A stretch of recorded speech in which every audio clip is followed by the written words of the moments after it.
تو اس کا اس طرح پرجوش ہو کے اپنے امیدواروں کے انٹرویوز کرنا اور تیاریاں کرنا، اس سے بھی یہ اندیا ملتا ہے کہ الیکشن جو ہیں بر وقت ہو جائیں گے۔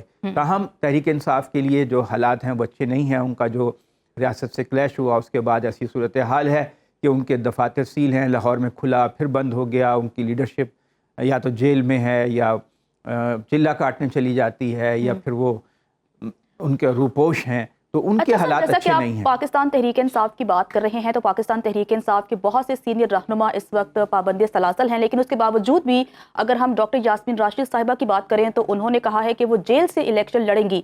تو اگر پاکستان تحریک انصاف الیکشن کا حصہ رہتی ہے تو کیا یہ سپیس تحریک انصاف کو دی جائے گی کہ اگر ان کے جو رہنما ہیں وہ جیل میں ہیں اور جیل میں بیٹھ کے وہ الیکشن کنٹیسٹ کر سکتے ہیں؟ جی دیکھیں، اگر ان کو سزا نہیں ہوتی، کنوکشن نہیں ہوتی، پھر تو لڑ سکتے ہیں، لیکن اگر اس دوران ان کو سزا ہو جاتی ہے تو پھر وہ نااہل ہو جائیں گے۔ تو ہو سکتا ہے ان کا کوئی پلان بی بھی ہو کہ اگر ہر ایک کورنگ کینڈیڈیٹس اس صورتحال میں پارٹیاں رکھتی ہیں کہ اگر یہ امیدوار جو ہے ہمارا نااہل ہو جائے کسی وجہ سے تو دوسرا امیدوار اس کی جگہ لے لے گا۔ اب ابھی تو یہ تو نہیں ہے کہ تحریک انصاف کوئی ممنوعہ تنظیم ہے، وہ الیکشن میں حصہ نہیں لے سکتی، لیکن عملی طور پہ اس پہ بہت سختیاں ہیں، تو اس کے لیے فضا اتنی سازگار نہیں ہے، اور یہ ایک جنرل پرسیپشن ہے کہ انتظامیہ جو ہے وہ اس کے اوپر اس کی لیفٹ سائڈ پر تحریک انصاف ہے۔ اب دیکھنا یہ ہے کہ کس حد تک یکساں مواقع تمام پارٹیوں کو ملتے ہیں۔ گو کہ پیپلز پارٹی جو ہے وہ سندھ میں اور ایم کیو ایم بھی، اب ایک یہ بھی بات سامنے آئی ہے کہ M Q M, J U I اور نون لیگ اتحاد بنا لیں گے اور وہ مل کر الیکشن لڑیں گے، تو اس سے تمام پارٹیاں جو ہیں وہ تیار نظر آتی ہیں سوائے تحریک انصاف کے۔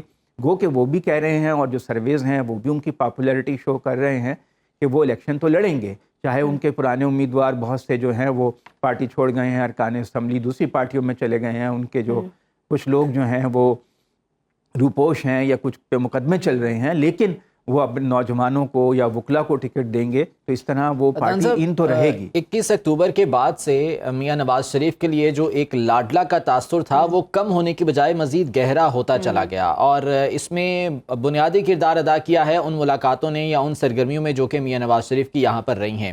اب اگر مولانا فضل الرحمان کی ان سے ملاقات ہوئی ہے یا پاکستان پیپلز پارٹی کے لوگ اگر جو ہے وہ تنقید کر رہے ہیں، تو آپ اس کو سیریسلی سمجھتے ہیں کہ یہ واقعی میں اس طرح کی چیزیں ہو رہی ہیں یا صرف یہ اوپر سے لوگوں کو دکھانے کے لیے انتخابات کی جو لیجیٹمیسی ہے اس کو برقرار رکھنے کے لیے سب کچھ کیا جا رہا ہے؟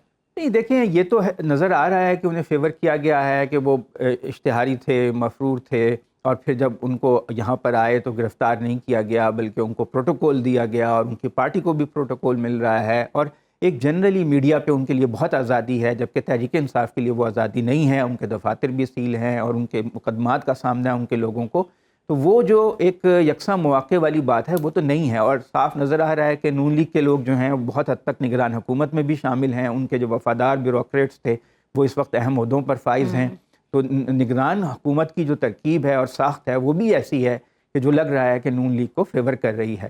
لیکن اب پیپلز پارٹی نے بھی اپنے آپ کو، پہلے تو وہ ان کے اتحادی تھے لیکن اب انہوں نے محسوس کیا ہے کہ وہ اس سے آؤٹ ہو رہے ہیں گیم سے، اور نون لیگ جو ہے وہ ان کے بغیر کوئی اتحاد بنا کر آگے بڑھنا چاہتی ہے، تو انہوں نے بھی کھل کر تنقید کرنا شروع کر دی ہے۔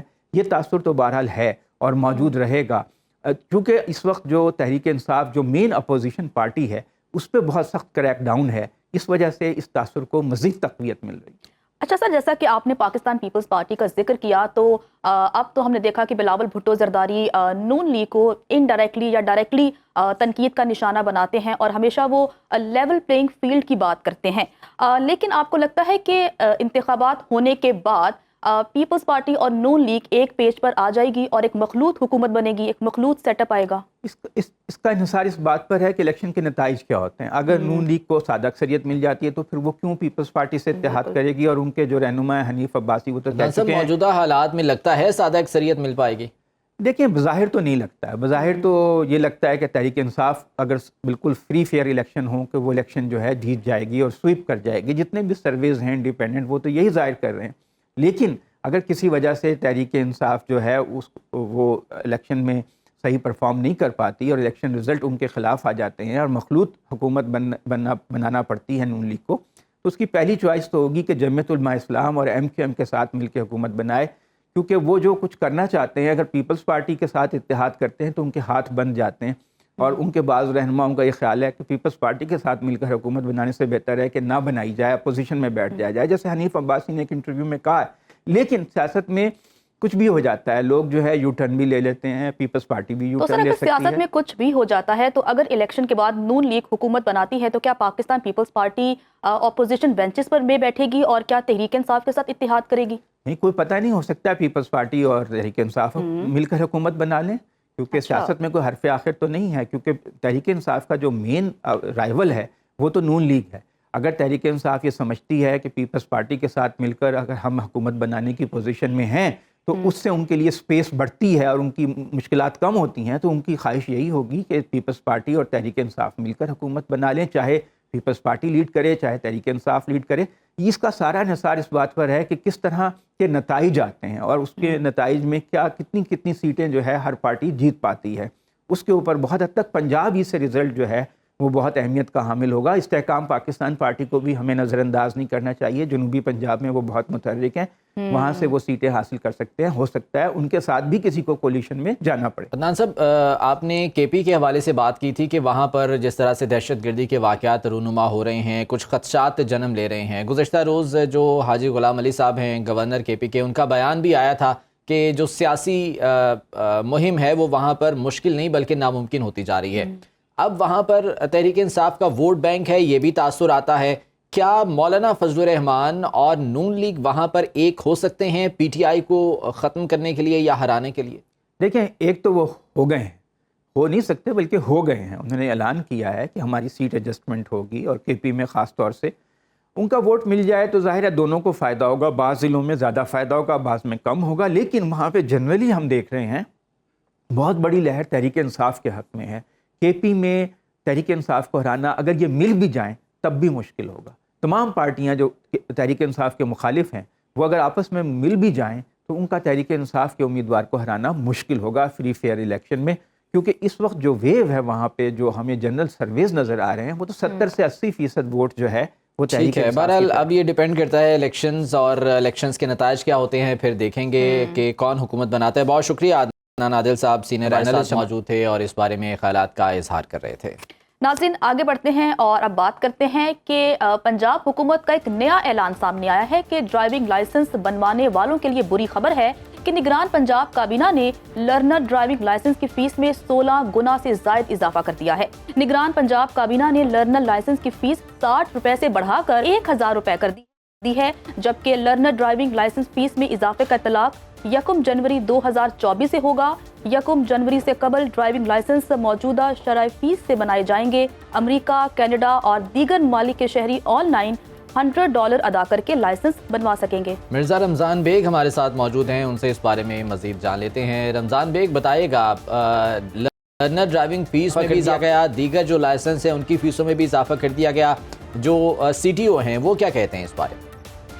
اس وقت میں لبرٹی سینٹر میں موجود ہوں جہاں پر لرنر لائسنس بنائے جا رہے ہیں اور لوگوں کی ایک بڑی تعداد لائسنس بنوانے کے لیے یہاں پر موجود ہے، لیکن ایک جو افسوسناک خبر یہ ہے کہ 60 روپے میں جو لرنر لائسنس بنایا جاتا تھا اب 1 جنوری سے پنجاب حکومت نے اعلان کیا ہے کہ وہ 1000 روپیہ کر دے گی۔ آپ کیا کہیں گے صاحب، جو 60 روپے فیس تھی اب 1 جنوری سے 1000 ہوگی؟ 1000 کر دیں گے تو پھر تو لوگوں کے لیے بہت زیادہ مشکل ہوگا۔ ابھی بھی لوگ جو ہے نا وہ دیہڑیاں توڑ کر آ رہے ہیں، کئی لوگ جو ہے یہاں پر رات سے موجود ہیں اور وہ بیچارے کہہ رہے ہیں کہ جی ہم ساری رات جو ہے وہ لرنر کے لیے بھاگ دوڑ کرتے رہے ہیں، کبھی ایک سینٹر جا رہے ہیں کبھی دوسرے جا رہے ہیں، تو لوگوں کو تو اس حوالے سے بہت مشکل ہو رہی ہے۔ آپ بتائیں جی، 60 روپے فیس ہے اب 1000 کر دی جائے گی؟ سر یہ تو غریب عوام کے لیے بہت ظلم ہوگا، کیونکہ 60 روپے چلو غریب آدمی بنوا رہے ہیں، 1000 روپے دینا تو پھر مشکل ہو جائے گا، دیہڑی بھی ٹوٹتی ہے، سارا دن لگتا ہے اور کافی ٹائم لگتا ہے اس پہ، تو حکومت کو سوچنا چاہیے کہ غریب عوام کے لیے اس کو تو بلکہ کم کرے، وہ بڑھا رہے ہیں۔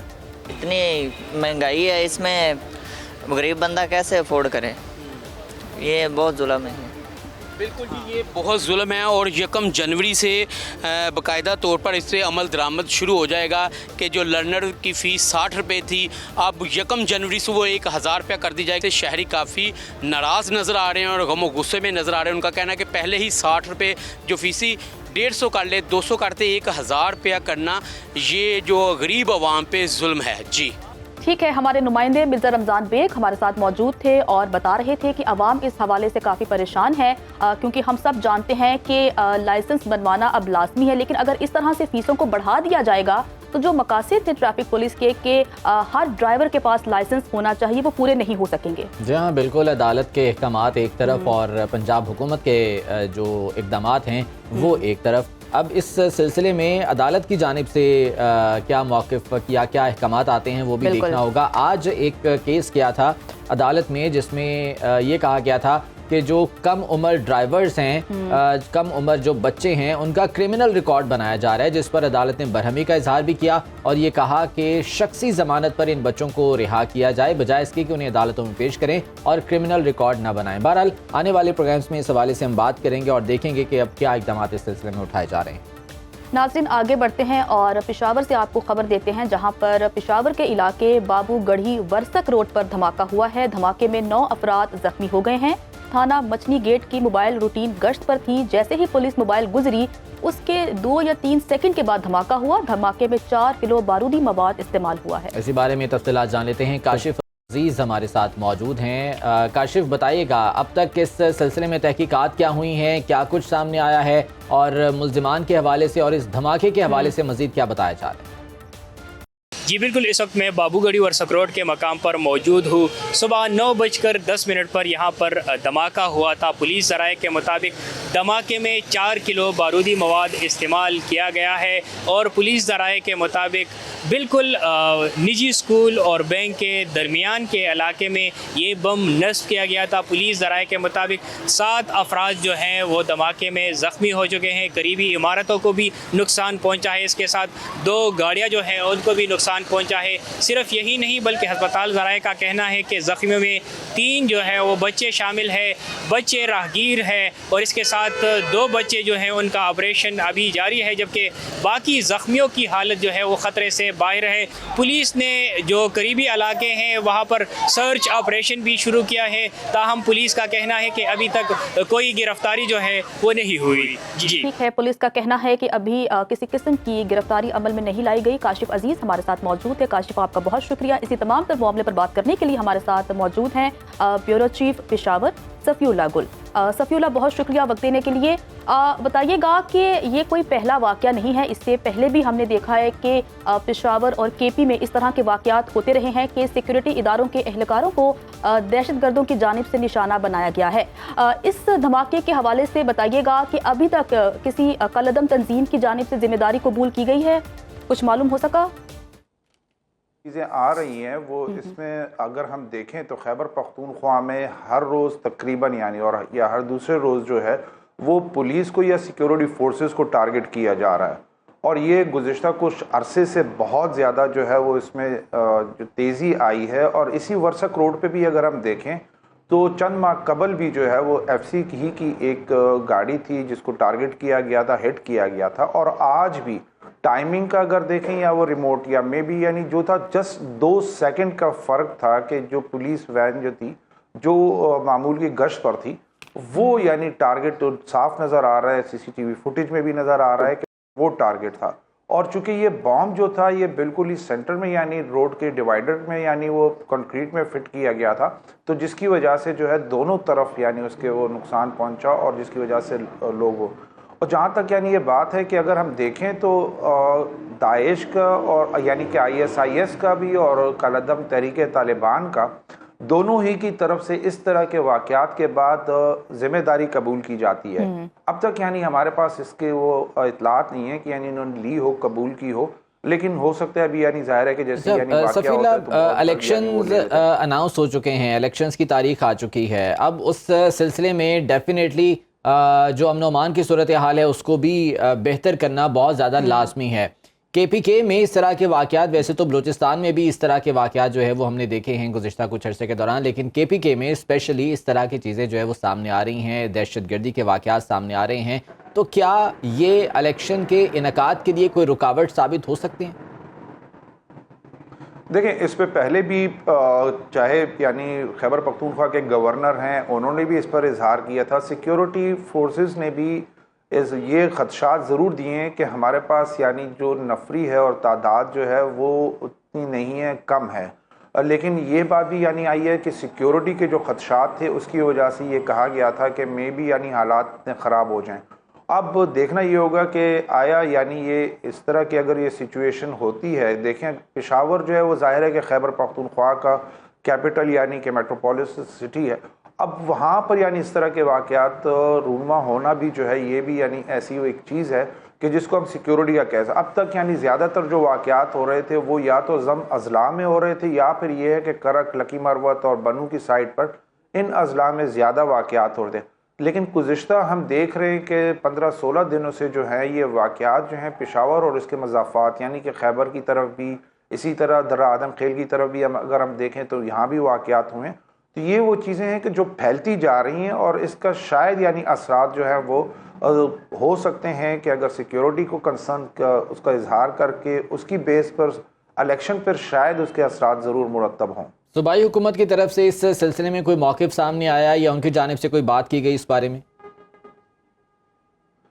صوبائی کا ایک تو آج بھی یعنی سی ایم سے بھی یعنی ملاقات کا یعنی انہوں نے بھی صحافیوں کو اسی حوالے سے انوائٹ بھی کیا ہوا ہے اور اب تک یعنی ان کا یہی ہے کہ وہ تو یہی ظاہر ہے کہ جو بیان ہے کہ ہم یعنی مقابلہ کریں گے اور ہم یعنی سیکیورٹی کی کوشش کریں گے کہ سیکیورٹی کے خدشات جو ہیں وہ دور ہوں. لیکن پھر وہی بات ہوتی ہے کہ کہا تو جاتا ہے لیکن گراؤنڈ ریالٹیز جو ہیں وہ ذرا ڈیفرنٹ ہیں اور ہم دیکھ رہے ہیں کہ بہت زیادہ واقعات میں اور اریسٹس جو ہیں وہ اس طریقے سے نہیں ہوئی جس طرح آج کی بھی یعنی اگر بات کی جائے تو ابھی تک یعنی جیو ٹیگنگ وغیرہ اور اس کے حوالے سے کوئی اریسٹ جو ہے اب تک سامنے نہیں آئی. تو یہ وہ چیزیں ہیں کہ ہر واقعے کے بعد بیان تو ضرور آ جاتا ہے لیکن یعنی اس میں جو پیش رفت ہوتی ہے وہ دیکھنا پڑتا ہے کہ یعنی کہاں تک یعنی اس میں کامیابی ہوئی. ٹھیک ہے، بیورو چیف پشاور صفی اللہ گل ہمارے ساتھ موجود تھے. صفی اللہ گل، آپ کا وقت دینے کے لیے. پروگرام کا سلسلہ آگے بڑھائیں گے ایک بریک کے بعد، ساتھ رہیے گا. بریک کے بعد آپ کو ویلکم کہتے ہیں. ناظرین، اسموگ کی بات کر لیتے ہیں کہ آلودہ ترین شہروں میں لاہور آج بھی سر فہرست ہے. اسموگ کے باعث شہری پھیپھڑوں، دمہ اور سانس کی دیگر بیماریوں میں مبتلا ہو رہے ہیں اور آج آلودہ ترین شہروں میں لاہور میں آلودگی کی شرح 197 پارٹیکولیٹ میٹر ریکارڈ کی گئی ہے. پنجاب حکومت نے اسموگ میں اضافے کے سبب اور اسکول کے بچوں کو اسموگ سے محفوظ کرنے کے لیے پرائیویٹ اسکولوں کو 60% بچوں کو ہر صورت ذاتی اسکول بس پر لانے کی پابندی عائد کر دی ہے.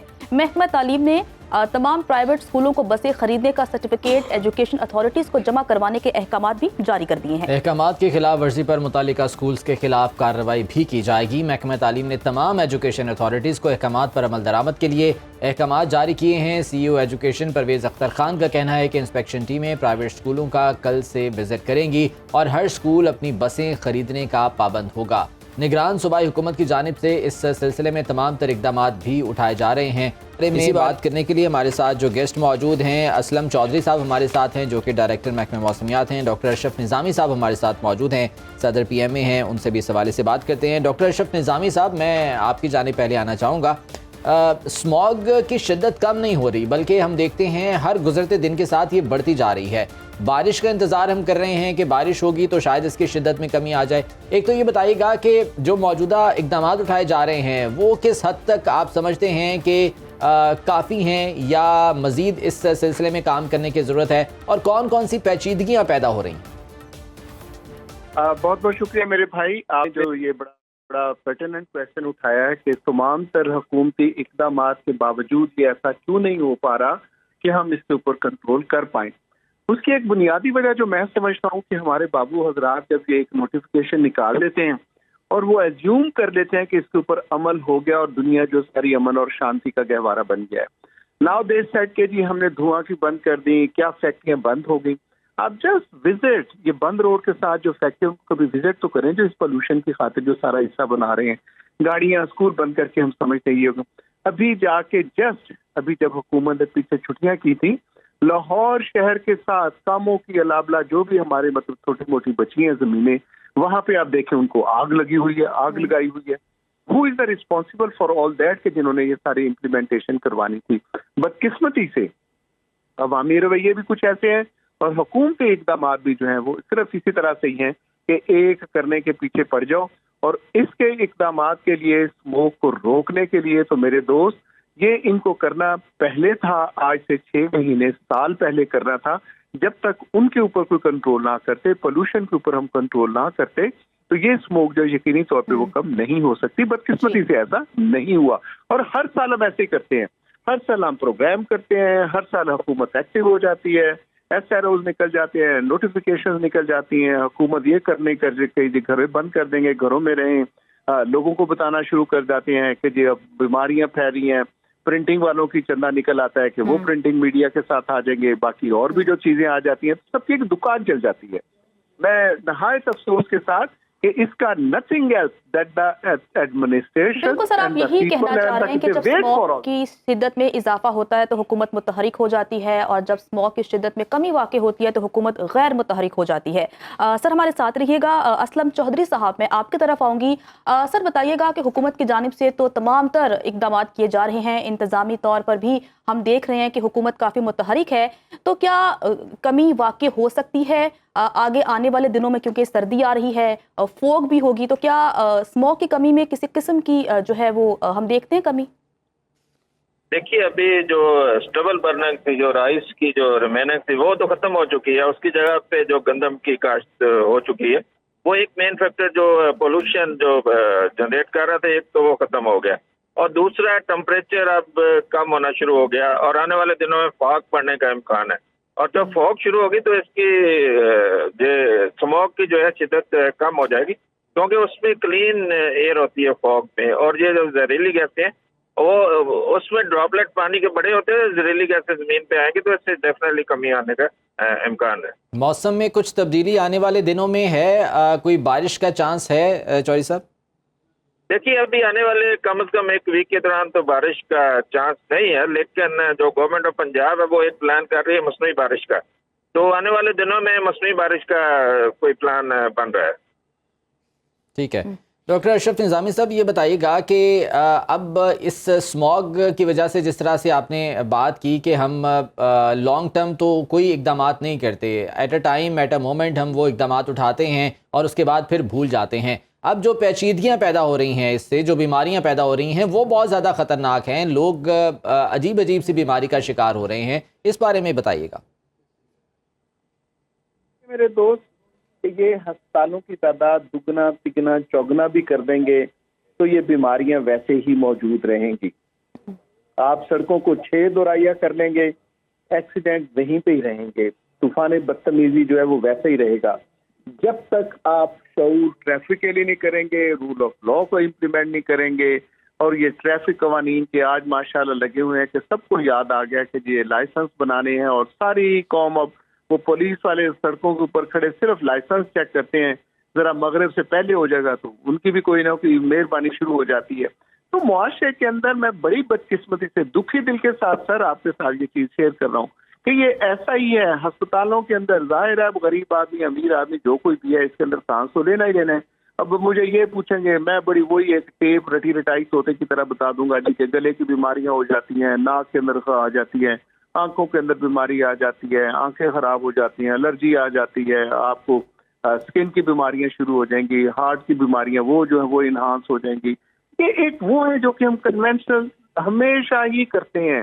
لیکن اس پریونشن کے لیے جب تک کولیکٹیو وزڈم ہمارے ملک کے اندر، اس پنجاب کے اندر چھوٹا موٹا جیسے بھی چوہدری صاحب فرما رہے تھے کہ ابھی مطلب فصلوں کو آگ لگانا بند ہو گیا، یہ ساتھ ہمارا دلی خیر سے، دلی کے اندر بھی ایسے ہی حالات ہیں، اس پنجاب کے اندر بھی یہی حالات ہیں.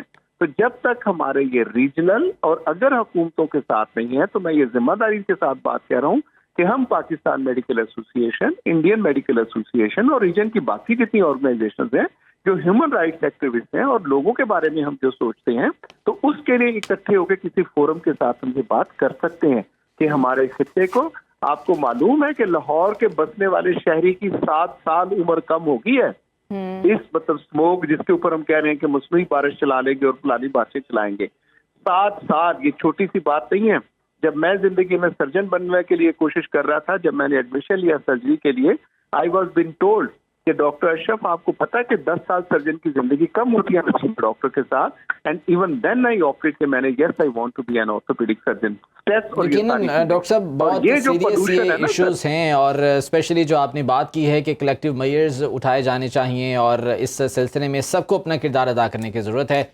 یقیناً جو گورنمنٹس ہیں اس کو بھی اس حوالے سے کردار ادا کرنا چاہیے. بہت شکریہ ڈاکٹر اشرف نظامی صاحب ہمارے ساتھ موجود تھے. اسلم چودھری صاحب ڈائریکٹر محکمہ موسمیات ہمارے ساتھ موجود تھے. اور جو نگران صوبائی حکومت ہے وہ اسموگ کی کمی کے لیے, اسموگ کے خاتمے کے لیے مختلف جہاں پر اقدامات اٹھا رہی ہے. انہی اقدامات میں سے ایک وہ یہ تھا کہ چنگچی رکشوں پر پابندی عائد کر دی جائے, اور انسانی جانوں کے لیے غیر محفوظ چنگچی رکشے بنانے والوں کے خلاف بھی اب پنجاب حکومت نے کریک ڈاؤن شروع کر دیا ہے. چنگچی رکشوں کی باڈی بنانے والی 29 فیکٹریاں بھی سیل کر دی گئی ہیں. بالکل, اور پولیس نے غیر قانونی طور پر رکشے کی باڈیاں بنانے والے 8 افراد کو گرفتار کر کے مقدمات درج کر لیے ہیں.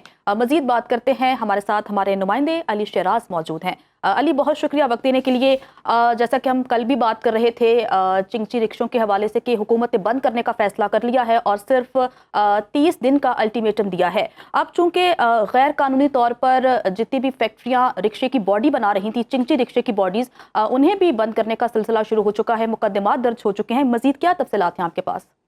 جی بالکل, آج لاہور میں پہلی یہ کارروائی ہوئی ہے جس میں ڈی سی لاہور رافع حیدر کی ہدایت پر سیکٹری RTA لاہور جو ہیں انہوں نے باقاعدہ طور پر کارروائی کرتے ہوئے 29 کے قریب جو فیکٹریاں جو مینوفیکچرنگ کر رہی تھیں چنگچی رکشوں کی ان کو سیل کر دیا ہے, جبکہ 8 ایسے افراد جنہوں نے مداخلت کی اور فیکٹری سیل کرنے سے روکا اور دیگر معاملات کے اندر جو ہے کار سرکار میں مداخلت کی, ان کے اوپر باقاعدہ 8 لوگوں کے اوپر مقدمے بھی درج کروائے ہیں.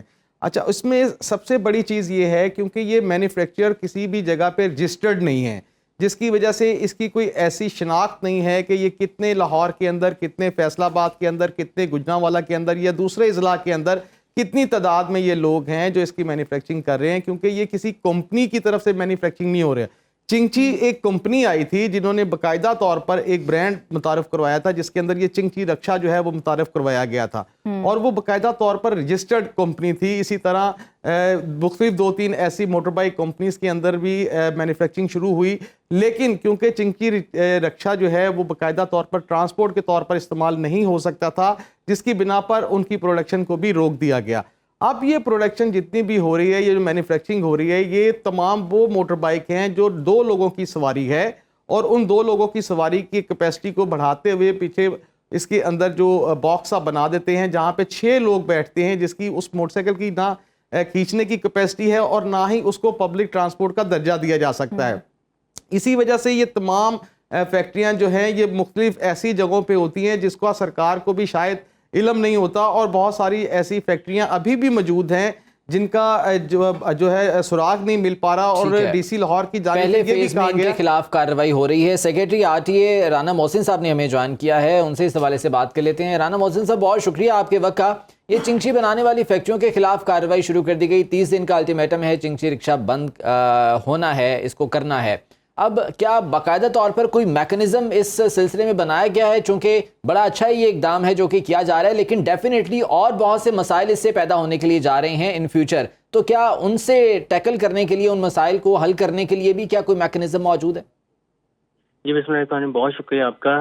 جیسے کہ آپ نے انٹروڈکشن سے پہلے کے بارے میں گفتگو فرما رہے تھے, اس میں ایک سمیشن یہ ہے کہ سب سے پہلے اسٹارٹ کرنے سے پہلے جو چنگچی رکشا ہے جس کو آپ غریب کی سواری بولتے ہیں, یا ایک ایسا بندہ جو کہ اس سے وابستہ ہے, وہ ایک غریب آدمی جس کو آپ کہلاتے ہیں, اس میں ہم نے سب سے پہلے یہ سوچنا کہ ایک مارکیٹ ہے اور اس مارکیٹ میں وہ جاتا ہے اپنی بیوی کے یا بچوں کے یا جو اپنی زندگی کی جمع پونجی ہے یا کوئی بچوں کا زیور وغیرہ بیچ کے, اور وہ ایک چیز پروڈکٹ خریدتا ہے. سب سے پہلے تو وہ تاحیات ہی وہ رجسٹرڈ نہیں ہو سکتی, مطلب نہ اس کا آپ نمبر لگوا سکتے ہیں اور نہ ہی کسی طریقے سے آپ اس کو رجسٹرڈ نیٹ ورک میں لا سکتے ہیں. ہوتا کیا ہے, مارکیٹ میں جائیں موٹر سائیکل علیحدہ ملتی ہے اور پیچھے والی باڈی علیحدہ ملتی ہے, اس کو سنبھل کر کے یہ رکشا بنا لیتے ہیں, اور یہ ساری زندگی کی لائبلٹی ہے, نہ وہ کل کو اس کو بیچ سکتا ہے اور نہ ہی اس کو نمبر لگوا سکتا ہے. اچھا, اس میں سمیشن یہ ہے کہ ہمارے پاس آلریڈی انجینئرنگ ڈیولپمنٹ بورڈ ہے اور پاکستان اسٹینڈرڈ کوالٹی اتھارٹی ہے, جنہوں نے لائسنس دیا ہوا ہے مختلف کمپنیز کو, جن کے آگے فردر اسپیسیفکیشن ہے. اگر اپنا لائسنس لینا چاہتے ہیں موٹر سائیکل رکشے کا, لوڈر رکشے کا, آٹو کیب رکشے کا, تو وہ لے سکتے ہیں, اور اسی کے تحت ان کے پروڈکٹ مارکیٹ میں کوئی بھی خرید سکتا ہے, وہ لیگل ہے. ہم صرف یہ چاہ رہے ہیں کہ جو انلیگل جو آپ کی مینوفیکچرنگ ہو رہی ہے, جس سے حادثات بھی ہوتے ہیں, اگر آپ ان کو روڈ پہ جاتے ہوئے دیکھیں تو نہ ان کی لائٹس ہیں اور نہ ہی ان کو نمبر لگ سکتا ہے، نہ ہی انڈیکیٹرز ہیں، نہ ہی کوئی ایس او پیز ہیں. کسی نے موٹر سائیکل لی اور ایک بلا ترتیب ہنگم قسم کے پیچھے ایک ڈولی لگا دی، اس میں کوئی لوڈر کیری کرے، کوئی پٹا لگا دیا، اس میں وہ پٹے لے کے جا رہا ہے، چارہ لے کے جا رہا ہے، تو دس از ان اپروپریٹ. آپ اپنا کاروبار ضرور کریں لیگل وے میں، ہم کسی کے کاروبار کے اگینسٹ نہیں ہیں، لیکن لیگل وے میں وہ کاروبار کریں، ہمیں اس پہ کوئی اعتراض نہیں. ان ایڈیشن ٹو اٹ ایک اور بات ایڈ کرنا چاہوں گا کہ ہم لوگ ان تمام لوگوں کو جو سب سے پہلے ان کی مینوفیکچرنگ کر رہے ہیں ہم ان کو بند کر رہے ہیں، لیگل پروڈکٹس کو بالکل بند نہیں کر رہے. آپ کی بات بجا ہے، ہزاروں کی تعداد میں یہ کہوں گا، لیکن اگر پورے پنجاب کی ہم بات کر لیں تو شاید لاکھوں کی تعداد میں بھی ہو. یہ چنگچی گزشتہ کوئی 10 سے 12 سال کے عرصے سے چل رہے ہیں، ان لوگوں کا روزگار وابستہ ہے، تو ڈیفینیٹلی انہیں مشکلات کا سامنا تو کرنا پڑے گا. کمپنسیشن کے لیے پھر کیا کریں گے؟ سبمیشن یہ اگینسٹ شاید جو کہ ایک مطلب باہر ایک ریومر سا ہے، ہم لوگ ان لوگوں کے اگینسٹ بالکل بھی اس کا ہم کارروائی نہیں کر رہے جو روڈ پہ ہیں.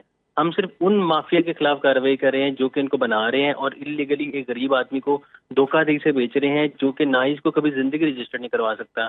اگر آپ اف سپوز کہیں ایک مارکیٹ ہم نے وزٹ کی، I don't want to name that particular market, اس مارکیٹ میں ہم نے ایک جگہ وزٹ کی اور یو کین ناٹ امیجن کہ اس کے پاس 500 یونٹ اویلیبل تھے. ایک یونٹ یہ جو انلیگلی فروخت کر رہے ہیں اس کی قیمت تقریباً 2.25 لاکھ سے 2.25 لاکھ تک ہے. تو آپ اگر آپ 100 یونٹ کی بات کرتے ہیں تو 2 کروڑ 20 لاکھ روپے کا وہ بزنس کر رہے ہیں، لیکن بزنس کیا سارا انلیگل. آپ مطلب اٹ مینس کہ وہ بندے جان بوجھ کر یہ سارا پروڈکٹ بیچ رہے ہیں اور انلیگل مارکیٹ کو فروغ دے رہے ہیں. وہ لیگل نیٹ ورک میں ہے، ہمیں کوئی اعتراض نہیں. جب آپ روڈ سائڈ کی بات کرتے ہیں تو روڈ سائڈ پہ ابھی ہم نے کسی کے خلاف کارروائی نہیں کری. ہم ان کو صرف یہ چاہ رہے ہیں کہ لیگل بزنس میں اپنے آپ کو شفٹ کریں تاکہ ان کا نمبر بھی لگ سکے، ان کا روٹ بھی بن سکے، فٹنس بھی ہو سکے. یہی ویژن منسٹر ٹرانسپورٹ صاحب کا ہے. ایک طرف اگر اسموک کے تدارک کے لیے یہ اقدام اٹھایا گیا ہے تو دوسری جانب انسانی جانوں کے لیے بھی یہ ایک غیر محفوظ سواری ہے جس کے خلاف کافی حکومت متحرک ہے. کریک ڈاؤن کا سلسلہ جاری ہے. ہمارے ساتھ رانا محسن صاحب اور ہمارے نمائندے علی شہراز موجود تھے. آپ دونوں مہمانوں کا بہت واپس آئیں گے ایک بریک کے بعد، ساتھ رہیے گا.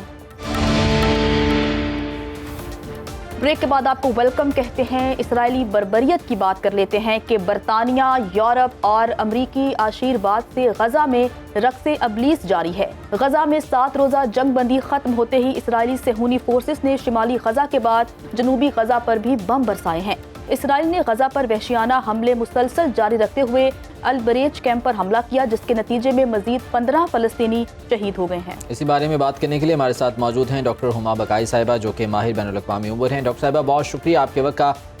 فلسطین کی موجودہ صورتحال کی اگر بات کریں تو 16,000 سے زائد شہادتیں یہاں پر ہو چکی ہیں. ایک ہم نے ٹیمپرری یہاں پر جنگ بندی دیکھی تھی لیکن اس میں پھر توسیع نہیں ہو سکی. انفارچونیٹلی قطر اس سلسلے میں تاحال کوششیں کر رہا ہے. آنے والے دنوں میں آپ کیا سمجھتی ہیں، کیا یہ کوششیں کامیاب ہو پائیں گی؟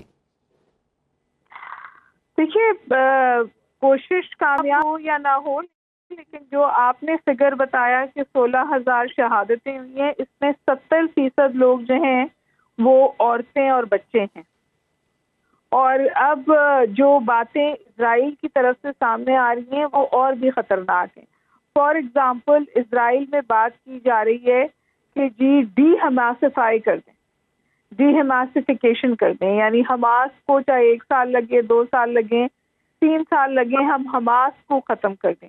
اور اس سو کال ڈی ہماسیفیکیشن میں ابھی تک جو ان کی اسٹریٹجی ہے وہ تو یہ ہے کہ راستے میں جو بھی آئے، چاہے وہ عورتیں ہوں، چاہے وہ بچے ہوں، چاہے وہ اسپتال میں پڑے ہوئے انکیوبیٹر میں بچے ہوں، کوئی تفریق نہیں ہے، سب کو ختم کر دو. قطر ایک کوشش کر رہا ہے اور قطر کے ساتھ ساتھ امریکہ کی طرف سے بھی کوئی ابھی ایک ڈیلیگیشن ہے جو اسرائیل آیا ہے. لیکن اسرائیل کی طرف سے امریکہ کا ایٹیٹیوڈ تقریباً یہ ہو رہا ہے کہ وہ یہ کہہ رہا ہے کہ یہ جو کچھ ہو رہا ہے ہم اس کے ذمہ دار نہیں ہیں اور اسرائیل انڈیپینڈنٹ ملک ہے اور اس کو سیلف ڈیفینس کا حق حاصل ہے. In some ways U S is washing its hands off what Israel is doing. پر اس کے ساتھ ساتھ وہ آرم سپلائی اور جو انٹرنیشنل آرگنائزیشنز ہیں وہاں پشت پناہی اس نے جاری رکھی ہوئی. تو میرا تو خیال ہے کہ سچویشن اتنی خراب ہو گئی ہے کہ